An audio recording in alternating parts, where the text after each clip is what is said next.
कुछ ऐतिहासिक भूलें ऐसी होती हैं जिनका खामियाजा लंबे वक्त तक पूरे देश को भुगतना पड़ता है।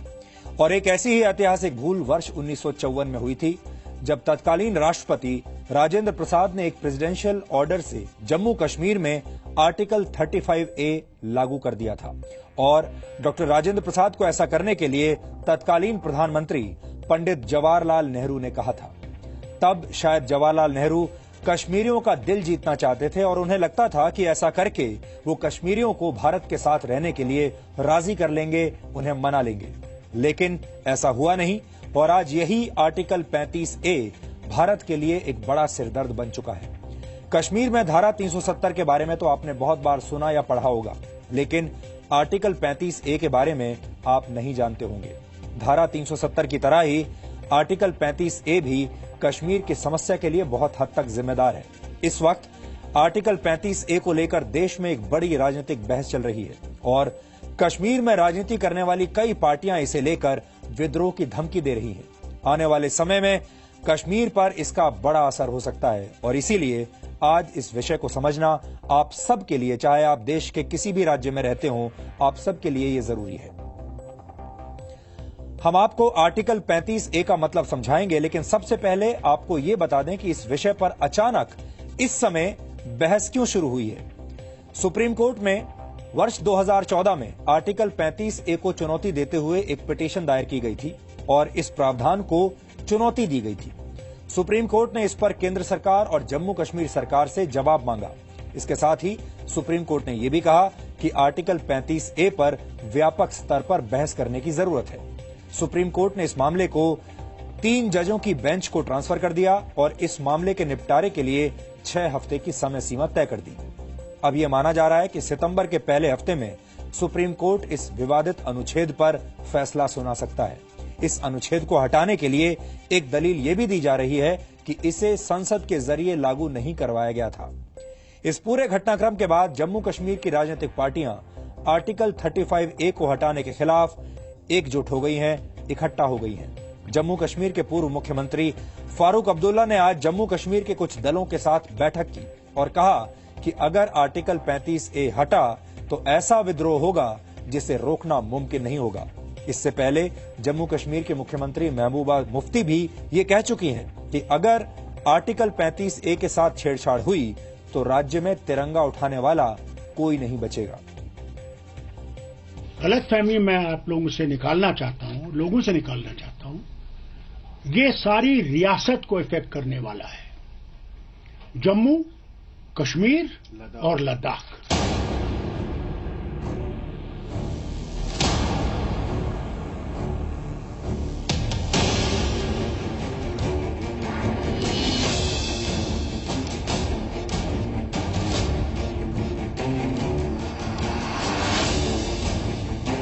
ये सारी रियासत को इफेक्ट करने वाला है, जम्मू कश्मीर और लद्दाख। इसलिए बहुत जरूरी है कि लोग इसको समझ सकें कि हम 35 को एब्रोगेट करने के लिए क्यों खिलाफ हैं, इसको हटाने के लिए क्यों खिलाफ हैं, क्योंकि ये हमारी बुनियादी चीज को हटाना चाहता है। When it will come to that decision, you will see this mass rising. Don't forget when that Amarnath Yatra thing happened. Overnight people rose. So 35A will be far greater revolt that I wonder whether they'll be able to hold that possible. That the agenda of BJP and RSS is basically to erode the autonomous structure of this state. That is what their plan is. And we, as a united front, are going to bring this to the people so that they know the fallout from this, what is going to happen. I think Chief Minister of the state has made a statement that if 35A is removed, she will quit the chair. I hope she stands by that statement. 35A के साथ छेड़छाड़, ये जो साहब मेरे पास सामने बैठे हैं या मैं बैठी हूँ, जो वहाँ पर हमारी पार्टीज जो वहाँ नेशनल फ्लैग को लेके खड़े होते हैं, ये बताने में मुझे कोई गुरेज नहीं है कि उस झंडे को कांधा देने वाला कोई नहीं होगा। ये सत्ता की लालची पार्टियां जो सिर्फ सत्ता में रहने के लिए किसी भी तरीके का, किसी भी दल के साथ, किसी भी रणनीति के साथ समझौता करने वाले लोग आज 35A का नाम लेकर रियासत जम्मू कश्मीर के हालात खराब करना चाहते हैं। डॉक्टर फारूक अब्दुल्ला की पार्टी को जम्मू कश्मीर की जनता ने बाहर का रास्ता दिखाया है और ये फिर से पिछले दरवाजे से घुसकर सत्ता हासिल करना चाहते हैं। As far as Article 370, 35A are concerned, I think we have stated our position umpteen number of times. There is no occasion to create a fresh controversy on the issue. This is our opinion. कि रियासत जम्मू कश्मीर जो है ये इन चीजों के लिए यहाँ के लोग जो हैं बड़े सेंसिटिव हैं। जिस तरह अमरनाथ रो हो गया उस वक्त एक सेंसिटिव पोजीशन हो गई, उस वक्त कितने हालात खराब हो गए। इस वक्त भी जो इमोशनल अटैचमेंट यहाँ के स्टेट सब्जेक्ट लॉ के साथ यहाँ के कॉमन मैन की है, if it is hit definitely यहाँ हालात बहुत खराब हो जाएंगे। फारूक अब्दुल्ला जो है वो कंट्रोवर्सीज क्रिएट करने के लिए पहले से ही माने जाते रहे हैं और एक बार फिर उन्होंने ये कह दिया है कि आर्टिकल 35A के साथ कोई भी छेड़खानी जो है वो नहीं होनी चाहिए। ऐसा लगता है कि एक रेस लगी हुई है कश्मीर केंद्रित पॉलिटिकल पार्टियों में इस विशेष दर्जा को लेकर। आज सवाल यह है कि आर्टिकल 35A पर बहस करने से कश्मीर की पार्टियों को, कश्मीर के नेताओं को इतना डर क्यों लग रहा है। इसका जवाब जानने के लिए आपको यह समझना होगा कि आर्टिकल 35A आखिर है क्या, और यकीन मानिए इसका आपके जीवन पर भी असर पड़ेगा। और जब आप समझ जाएंगे कि आर्टिकल क्या है तो आपको बहुत गुस्सा भी आएगा, आपको बहुत बुरा भी लगेगा।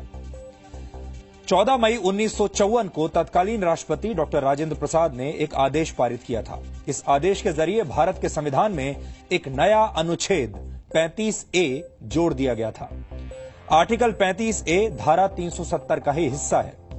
आर्टिकल 35A के मुताबिक जम्मू कश्मीर का नागरिक तभी राज्य का हिस्सा माना जाएगा जब वो वहां पैदा हुआ हो। यानी कोई भी नागरिक जम्मू कश्मीर का असली नागरिक तभी बनेगा जब वो वहां पैदा हुआ हो, पैदाइशी नागरिक हो।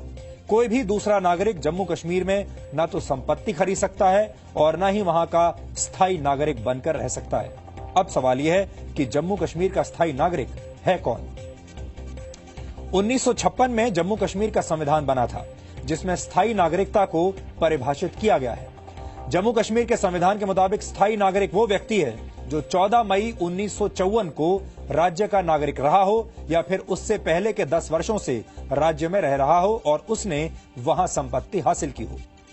हमने आपको बहुत ही आसान भाषा में आर्टिकल 35 से समझा दिया, लेकिन अगर अब भी आपको समझ में ना आया हो तो हम आपको कुछ उदाहरण देंगे जिससे आपको ये समझ में आएगा। आप में से बहुत सारे लोग अपना घर, अपना शहर, अपना गांव और अपना राज्य छोड़कर दूसरे राज्यों में जाकर बसे होंगे और आप लोगों ने उस राज्य में अपनी जमीनें खरीदी होंगी या फिर आपने उस राज्य या दूसरे शहर में अपने घर भी खरीदे होंगे। लेकिन अगर आप जम्मू कश्मीर में जाएंगे तो आप वहां पर जमीन या घर नहीं खरीद सकते क्योंकि आर्टिकल 35A आपको ऐसा करने से रोकता है। अब आप ऐसे सोचिए जैसे हमारे ही देश में अगर कोई व्यक्ति बिहार में रहता है और वो नौकरी करने के लिए महाराष्ट्र चला जाता है या मुंबई चला जाता है तो वो वहां जमीन खरीद सकता है, घर खरीद सकता है, वहां रह सकता है।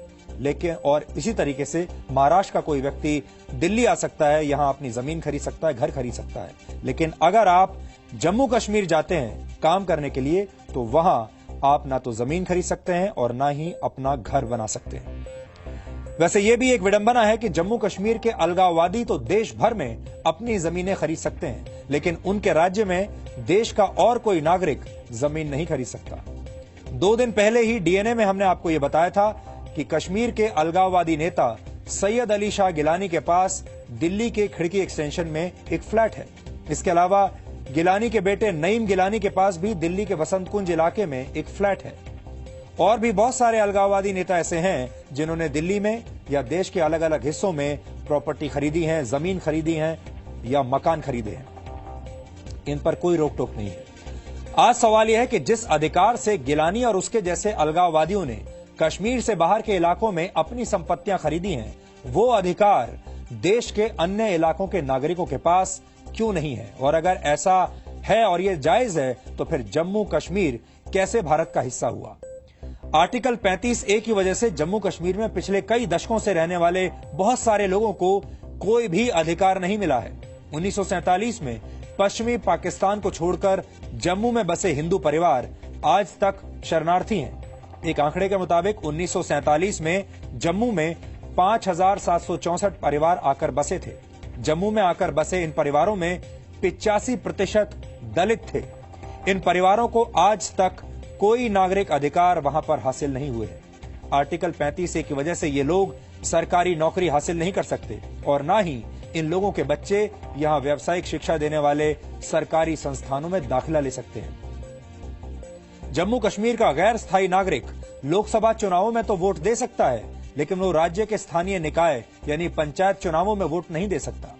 आर्टिकल 35A के मुताबिक अगर जम्मू कश्मीर की कोई लड़की किसी बाहर के लड़के से शादी कर लेती है तो उसके सारे अधिकार खत्म हो जाएंगे, साथ ही उसके बच्चों के अधिकार भी खत्म हो जाते हैं। आजादी के समय जम्मू और कश्मीर का भारत में विलय करते वक्त आर्टिकल 370 के जरिए कुछ विशेष अधिकार कश्मीर की जनता को दिए गए थे जो आज तक लागू हैं, और ये आर्टिकल 35A इसी धारा 370 का हिस्सा है। और अगर धारा 370 में से आर्टिकल 35A को खत्म कर दिया जाएगा तो फिर अलगाववादियों की दुकानों के शटर गिर जाएंगे। उनके पास जम्मू कश्मीर को भारत से अलग करके देखने का कोई आधार नहीं बचेगा, और यही वजह है कि कश्मीर में अलगाववादियों के प्रति सॉफ्ट कॉर्नर रखने वाली राजनीतिक पार्टियां अंदर ही अंदर घबरा गई हैं। दरअसल धारा 370 और आर्टिकल 35A ने कश्मीर को एक तरह का अलग आइलैंड बना दिया है, जहां देश का कोई कानून नहीं चलता यहां एक तरह से अलगाववादियों की अपनी हुकूमत चलती है। हमारे देश का कानून नहीं चलता, हमारे देश का संविधान नहीं चल रहा वहां पर, हमारे देश की CRPC वहां पर नहीं चल रही, उस राज्य का अपना एक अलग झंडा है।